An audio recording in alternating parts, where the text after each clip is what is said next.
expériences de la mission Proxima, réalisées par Thomas Pesquet à bord de la Station spatiale internationale, sont développées par le CNES.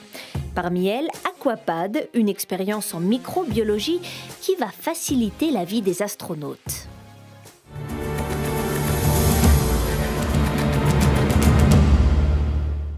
Aquapad est une expérience sur la contamination microbienne d'un liquide, et particulièrement de l'eau que boivent les astronautes à bord de la Station spatiale internationale.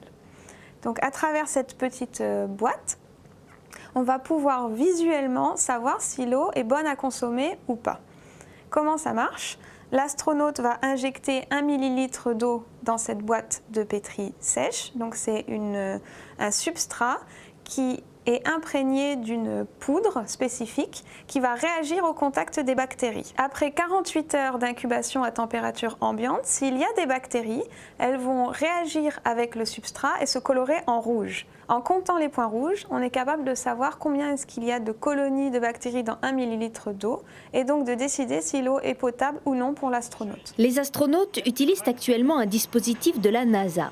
Très efficace, mais long et qui nécessite beaucoup de matériel et de manipulation. De plus, le substrat utilisé aujourd'hui a une durée de conservation limitée, ce qui n'est plus le cas du substrat d'Aquapad développé en partenariat avec la société Biomérieux. L'innovation dans Aquapad, c'est d'avoir un substrat sec qui peut être stocké à température ambiante pendant plusieurs mois, voire quelques années, qui n'est pas détérioré. Et le jour où on a besoin de faire une analyse, il suffit juste de prendre cette petite boîte et d'injecter 1 millilitre de liquide, donc ici de l'eau. Les astronautes gagneront donc du temps et ils seront plus autonomes. La lecture des résultats est en effet toute simple puisqu'il s'agit de compter les points rouges. Mieux, le CADMOS a développé une application pour tablette. L'astronaute prend une photo de la boîte de pétri et la tablette compte automatiquement les points rouges.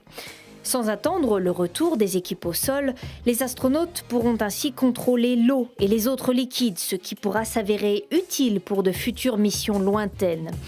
Et puis sur Terre, on imagine déjà très bien à quoi peut servir Aquapad. Par exemple, contrôler la potabilité de l'eau dans les pays en voie de développement ou lors de catastrophes naturelles.